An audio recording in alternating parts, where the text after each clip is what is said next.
krabicu v krabici. Celkom sympatické balenie.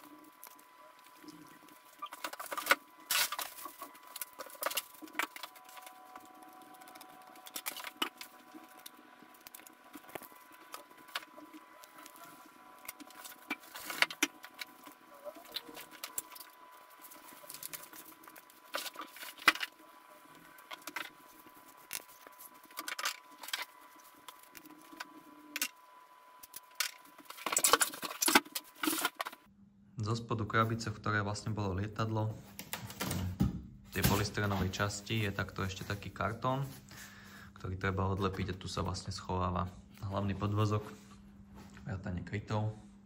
A to je v podstate už posledná časť.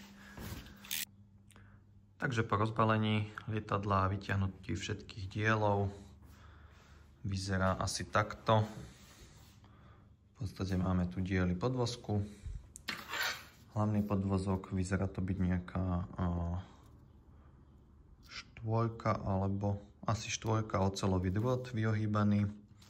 Ďalej sú tu vlastne tie vertikálne stabilizátory, ktoré sa dávajú na výškovku, teda na horizontálny stabilizátor.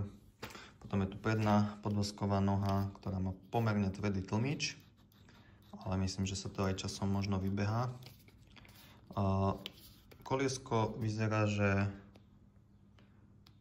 bude dosť tvrdé, ale vyzerá veľmi pekne a možno bude odolné, lebo v podstate čo bola séria Tundra V2, ktorá mala oveľa mäkší materiál, tak tie sa veľmi rýchlo drali. Takže osobne si myslím, že spravili kompromis a toto spravili tvrdšie a za to bude odolnejšie. Potom tu máme vertikálny stabilizátor vrátane teda smerovky. Ten sa mi prevedením a kvalitou asi páči najviac. Potom tu máme horizontálny stabilizátor výškovkou. Prevedenie rovnako super. Trošku som sklamaný z vrtul, pretože ich kvalita na steku je veľmi taká neprofesionálna. Ten plast mi príde veľmi taký lacný, je to také akoby obyčajné, mi to príde ABS-ko, že asi to bude odolné, ale teda nejak akože vizuál prevedenia nie je bohvie čo. Vyzerá, že sú vymeniteľné jednotlivé listy. Nemám s týmto systémom žiadne skúsenosti a v podstate ani so žiadnym Original Hobby King modelom alebo Avios modelom. Viem, že myslím, že na viacerých lietadlách to takto robili buď oni, alebo nejaká iná firma a trošku sa bojím akoby vyváženia, takže je dosť možné, že časom vymením tieto vrtule. Uvidíme. Potom tu ešte máme vlastne takýto balík, nazvem to drobného hardvéru, ktorý pozostáva z nejakých uhlíkových trubičiek, pravdepodobne na krydla. Ďalej je tu ďalšia akoby podvozková dvojitá noha na plaváky. Potom sú tu spery, ktoré vyzerajú byť celokovové, spery krídel. A potom sú tu vlastne vrtulové kužely, nejaké skrutky, jeden malý Y kábel a ešte nejaké drobnosti. Máme tu sadu dvoch nosov. Prvý krátky série 100. A následne od série 200 alebo 300 už vlastne mali Trinotery tieto dlhšie nosy, ktoré sú pravdepodobne vizuálne krajšie a hlavne praktickejšie, lebo tam hlavne v skutočných lietadlách vedeli dať viacej nákladu. No potom tu máme práve a ľavé krídlo. V podstate na tejto odnímacej časti krídla sa nachádza len balančné krídelko. Je tu jeden takýto, neviem, či to je vidno, trojuholníkový konektor na servo a neviem, ako je riešené pozičné svetlo a vlastne takisto pristávací reflektor, takže možno sa to tiež všetko to ťahajú cez ten jeden konektor.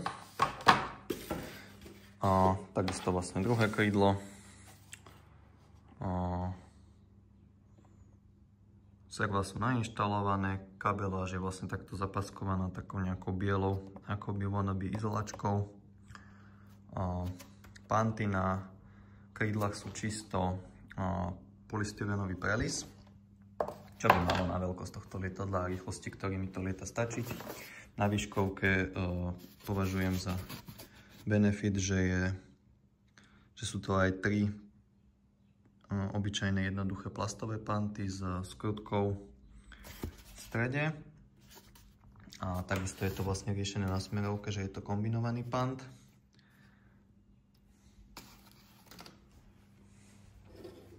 Máme tu takisto plaváky, ktoré majú vlastne túto odtrhovú hranu plastovú, takže by mala byť odolná.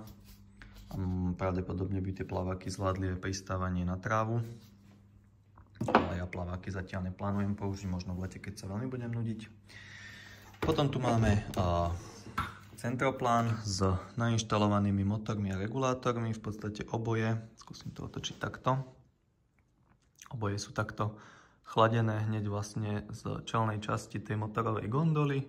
Máme tu pekné 3D tlačené, vyzerá imitácie výfukov z tých turbopropov.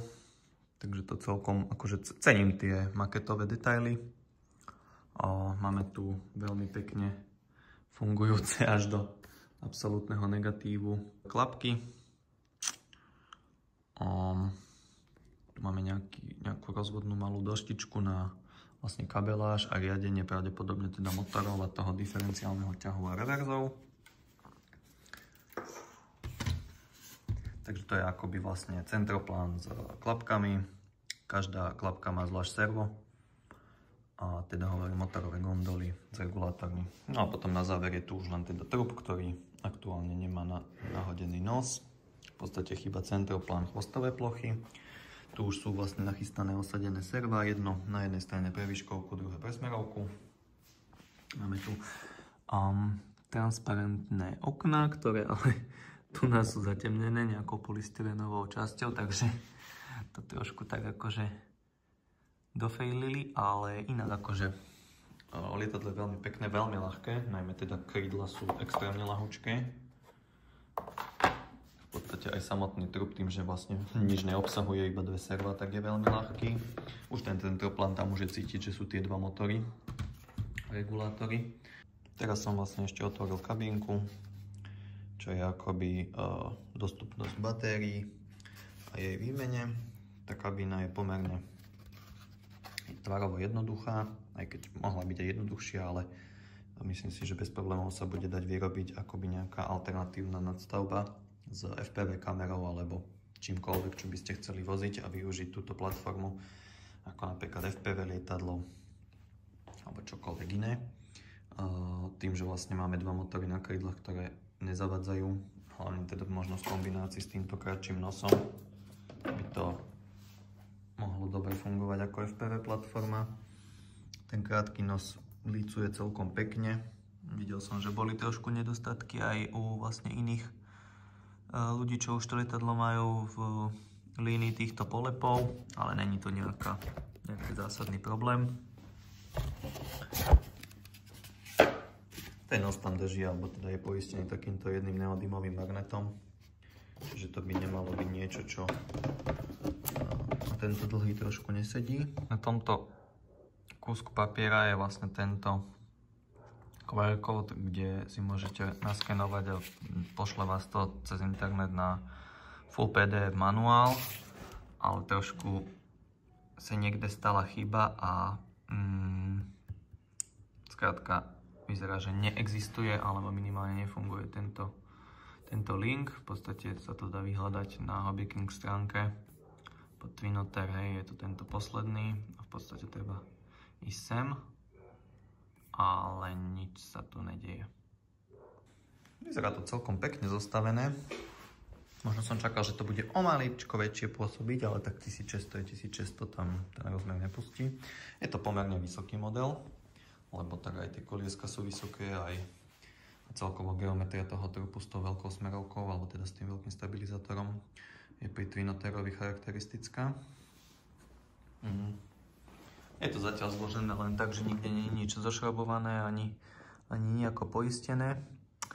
Čo som si všimol, ale vlastne už to bolo povedané aj v niektorých zahraničných tých testoch a unboxing videách, je, že vlastne tá uhlíková trubička v krídle nemá doraz. Takže vlastne má doraz iba v centropláne. A je schopná vám behnúť celá do krídla, takže je dobré si to zostavovať tak, že buď tam treba nejaký doraz vyrobiť, čo možno, že je vďaka týmto dierkam, ktoré tu sú, a akoby možno aj zalepiť tú trubičku v krídle, alebo ju nejakým spôsobom fixnúť do toho centroplánu, ale tým sa zase rozšíri, bude sa horšie transportovať a skladovať to lietadlo, alebo ju skrátka dávať tú trubičku a najprv dať do centroplánu a následne do krídla, ale jej vôľa minimálne v jednom krídle je taká, že pri niektorých obratoch by mohla aj cestovať, a myslím si, že je lepšie ten nosník tým, že má aj pevnostnú funkciu, skrátka zafixovať v nejakom bode, v nejakej polohe, aby nedošlo k nejakému štrukturálnemu narušeniu.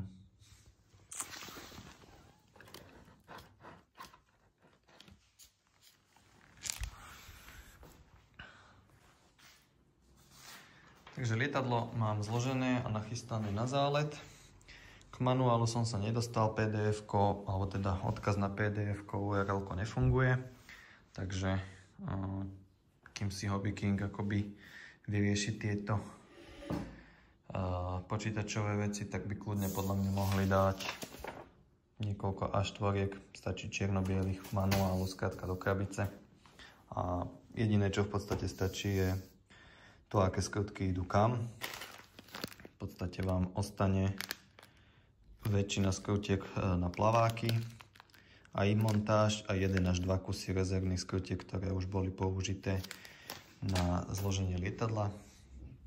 Ja som tam aktuálne nedal ešte tieto zadné plutvičky na horizontálny stabilizátor, lebo s samosvornosťou tam nedržia, musel by som tam dať obojstrannú lepiacu pásku. Takisto toto tam úplne nepasuje, to má ísť vlastne tuto na krídla.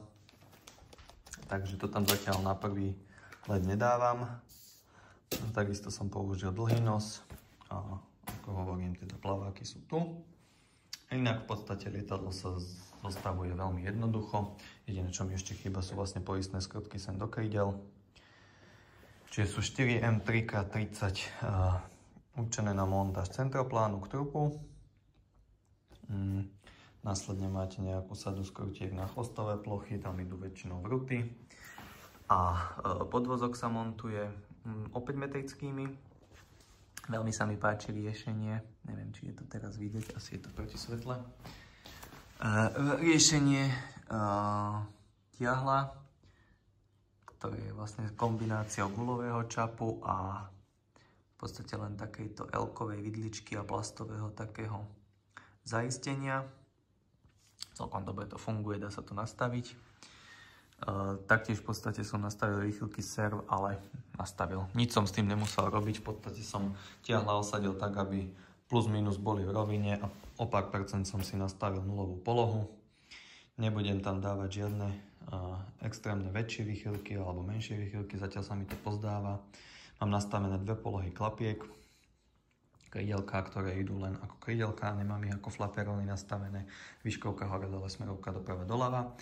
Motory, automaticky keď vlastne zapojíte oba kanály, ktoré motory ponúkajú z toho centroplánu, tak vlastne jeden predstavuje riadenie normálne oboch motorov a ten druhý je reverse. A to mám v podstate ja na prepínači tu na podvozku, že vlastne takto mám dopredný ťah a keď prepnem, tak mám automaticky spätný ťah a rovnako ho regulujem touto pákou. Tu na trojpolohovom prepínači mám teda 3 polohy klapiek, zatvorené, malé, veľké. Ja lietam od 4, čiže mám plyn, krídelka, výškovka, smerovka. A teda ako hovorím, na tomto mám revers. A to je v podstate taký základný setup, ktorý mám na toto lietadlo. Cca o 4 dní bude zálet. Inak sa mi zatiaľ teda veľmi páči lietadlo. Má nejaké vizuálne nedostatky, ale myslím si, že čo sa týka cenovej kategórie toho lietadla, je to veľmi akceptovateľné. A tým, že je to vlastne čerstvý nový model, tak pravdepodobne možno sa ešte nejaká tá produkcia optimalizuje a hlavne uvidíme, ako bude teda lietať.